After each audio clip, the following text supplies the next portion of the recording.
Hola a todos, mi nombre es Rosy Beleo y en compañía de Carelis Angola hablaremos un poco sobre una de las primeras civilizaciones del África mediterránea, llamados los minoicos. Esta civilización comenzó en la isla de Creta, hace alrededor de 4500 años atrás, entre el año 3500 y 1400 a.C. Su nombre proviene de Minos, el rey de Creta. Según la mitología griega, este mandó a construir un laberinto donde mantenía un monstruo con cabeza de toro y cuerpo de hombre, conocido como Minotauro. Según la mitología griega, este monstruo era el resultado de la unión entre Pasífae, esposa de Minos, y un toro al que Minos había prometido matar, pero que no pudo debido a la belleza del animal. Así que Poseidón lo castigó, hechizando a su esposa para que ésta mantuviera relaciones sexuales con el toro. Luego de 9 meses nació el Minotauro, a quien se llamó Asterión. Minos encerró al Minotauro en el laberinto, para posteriormente autorizar a Heracles para que capturara al animal. Sin embargo, fue Teseo quien logró matar a esta criatura. Los minoicos eran marineros y comerciantes. Viajaban por el Mediterráneo para vender vino, cereales y aceite de oliva, a cambio de ámbar, marfil y metales preciosos, como el oro y la plata, con los cuales fabricaron joyas. Además, eran grandes artistas e ingenieros. Fueron los primeros europeos en usar la escritura, así que estaban muy adelantados para su época. Como acabo de mencionar, eran grandes ingenieros, ya que construyeron enormes ciudades que se conectaban a través de caminos pavimentados. Cada ciudad era un estado independiente y en el centro de cada una había un palacio que proveía de agua a sus habitantes. Estos palacios eran de piedras y las paredes de su interior estaban decoradas con enormes pinturas. Entre esos palacios había uno que destacaba. Era el palacio más grande de toda Europa. Se encontraba en Nosos, capital de Creta. Este estaba construido de piedra, madera y cal. Tenía 1300 habitaciones que rodeaban el patio central, el cual era lugar de reuniones religiosas. Las paredes de este palacio estaban decoradas con frescos que retrataban el deporte de saltar toro. En 1894, el arqueólogo británico Arthur Evans encontró las ruinas de Nosos. Aquí se hallaron vasijas de arcilla donde almacenaban aceite, vinos y cereales. En el año 2001, Sandy McIlvary se percató de que cada uno de los portales de Nosos estaba alineado con el sol del amanecer en días específicos del calendario. Al parecer, la civilización minoica veneraba los ciclos cambiantes del sol, la luna y las estrellas. También había un animal al que le tenían cierto respeto, el toro. Recordemos que Poseidón le entregó a Minos un toro, al que éste debía asesinar, pero no pudo por la belleza de la criatura. Luego apareció la figura del Minotauro, que como bien sabemos era mitad hombre y mitad toro. Por último, había un deporte que practicaban con frecuencia, y consistía en saltar sobre un toro. Este hecho lo inmortalizaron a través de sus pinturas, y esto lo podemos vincular con la figura del tótem, de la que Ignacio Burke hablaba en su libro Historia filosófica de la psique, donde comentaba lo siguiente, cito textualmente y abro comillas: el tótem es un ser natural a que la primitiva comunidad profesa gran respeto, cierro comillas, así como la civilización minoica hacia el toro. A este animal se le idolatra, se le respeta y se le teme, pero jamás se le debe ofender, o así pensarían los minoicos en aquel entonces. Como mencioné anteriormente, eran grandes artistas. Destacaban por su arquitectura, la pintura mural con formas estilizadas y de gran riqueza cromática. Sus maravillosas creaciones se encuentran en el Museo Arqueológico de Heraclión, capital de Creta, en Grecia. Es uno de los museos más grandes del país y contiene la mayor colección del arte minoico del mundo. A partir del arte minoico, piezas en cerámicas encontradas y algunos restos, se pudo determinar tres fases de esta civilización: minoico antiguo, minoico medio y minoico reciente. Se hallaron más piezas en cerámica, como vasijas, copas o ánforas, con temática marina, peces, algas, pulpos, caracoles, entre otros animales marinos, así como la arquitectura palacial, con sus frescos y los sellos tallados en piedra. Los palacios que construyeron eran estructuras complejas, que no contaban con murallas defensivas, y tenían una estructura interna que rodeaban grandes patios y diversas áreas decoradas con pinturas al fresco. Tenían, tenían espacios que servían como almacén, con tinajas enormes, monumentales escaleras y soberbias plataformas. Los caminos pavimentados que conectaban las ciudades estaban formados por bloques que eran cortados con sierras de bronce. Las calles contaban con alcantarillado y las conexiones de aguas residuales estaban a disposición de las clases altas, a través de tuberías de arcilla. Cada palacio contaba con un vestíbulo y una sala enorme que servía para recepciones y asambleas.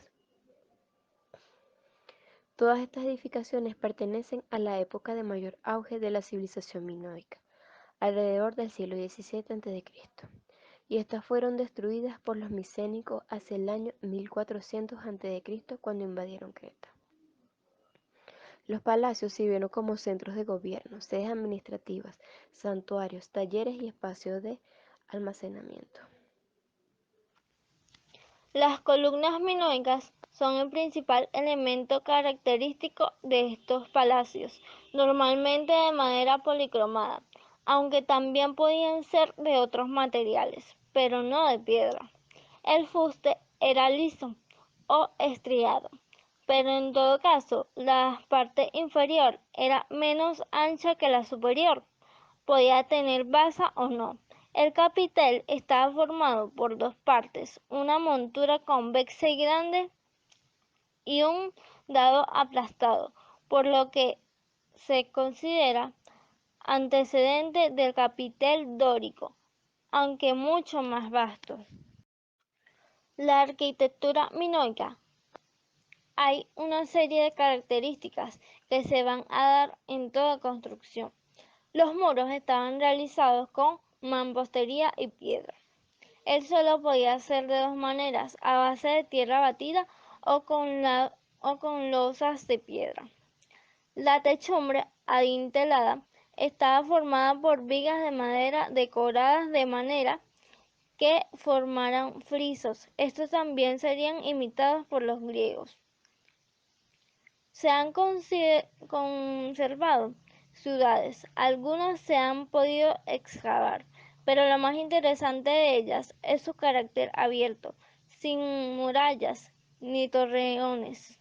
Una de las más importantes es Gurnia, en Creta, y Acrotiri, que se encontraba muy bien conservada, con edificios elevados con pinturas. Las casas no eran demasiado complicadas y generalmente de dos pisos.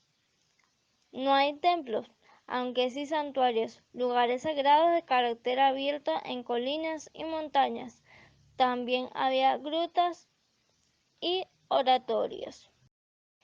En la arquitectura funeraria es muy interesante.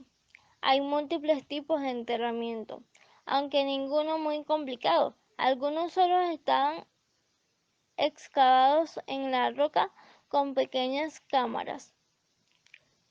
Los toloi son cámaras circulares cubiertas con una falsa cápsula que van a ser precedentes de los micénicos, que son más significativos.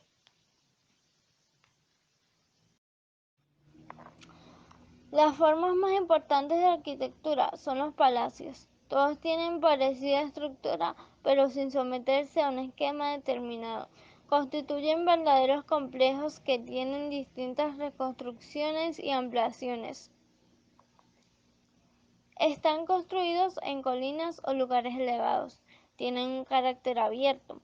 Son muy funcionales. Tienen la casa del rey, la casa de los nobles, entre otros.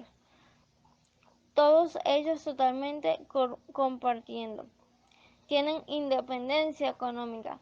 Suelen estar orientados de norte a sur y organizando en torno a un gran patio central. Hacia el oeste se disponen las estancias de carácter público o administrativo y al este de, se disponen las habitaciones de carácter privado. Tienen 2 o 3 plantas, a veces incluso hasta 5.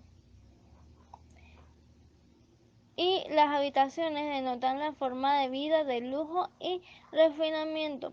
Están decoradas con pinturas y se han descubierto habitaciones privadas con baños y retenes. La pintura minoica se desarrolla sobre todo en el minoico reciente, aunque también se conocen ejemplos de minoico medio. Sus precedentes están en Egipto, especialmente en las pinturas del Imperio Nuevo, y en Mesopotamia, especialmente en el Palacio de Mari. Es semejante en técnica y ejecución a estas pinturas, pero es diferente en los temas, rigidez, y no encontramos una jerarquización tan marcada. Se destaca por ser pintura al fresco, aplicada cuando el muro ya está estucado. Se realiza con colores minerales disueltos en agua. También hay algo de relieve. Se emplean colores vivos, llamativos, limpios, claros y tienen una gama cromática bastante reducida, donde predomina el azul y el verde, con el blanco, el ocre y el negro. Los demás son humanos vitalistas, que demuestran las ganas de vivir de los minoicos. Son temas cotidianos y amables. También muestran rituales o juegos. Y aparecen paisajes animales con un predominio en la fauna marina. También se aprecia un gran gusto por formas onduladas que conducen a una pintura elegante, y los fondos son lisos, sin perspectiva y generalmente de un solo color.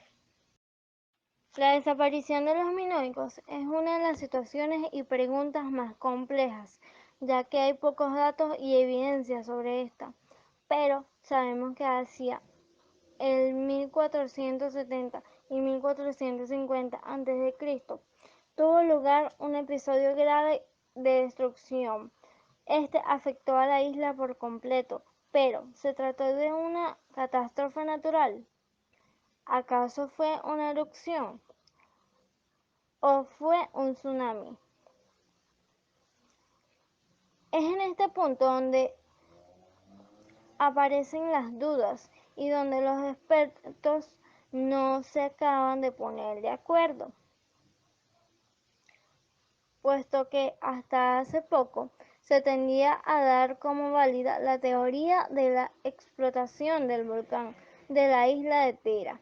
También el posterior tsunami que destruyó prácticamente la civilización minoica y que además dejó terreno franco para los micénicos. Pero en 2006 unos científicos sacaron a la luz un nuevo estudio donde flechaban la erupción del volcán en torno a 1626 a.C. Para ello se basaron en una de las pruebas de carbono 14 hechas de un olivo que se halló en la gran capa de ceniza consecuente a la erupción. Estos datos nos generaron más dudas al respecto y rebaten la teoría más antigua, que la situaba en 1470 a 1450 a.C. Aunque dejando de lado esos aspectos, podemos afirmar que tras esta destrucción la civilización pareció recuperarse. El propio Palacio de Conos, que había sido destruido, volvió a renacer de sus cenizas.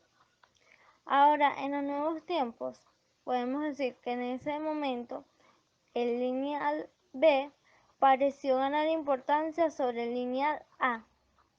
A eso parece ser un claro indicativo de la aparición en la escena de otra civilización. La micénica A, ellos se les atribuye esa escritura y fue entonces cuando pudieron hacerse con el dominio de la isla. El desastre natural dejó tan debilitados a los minoicos que los griegos micénicos apenas tuvieron que hacer nada para tomar el control. Se piensa que se prolongó hasta el periodo que iría entre 1200 y el 1100 a.C. Y este preciso instante fue cuando tuvo lugar otro desastre en el que acabaría definitivamente con la civilización minoica.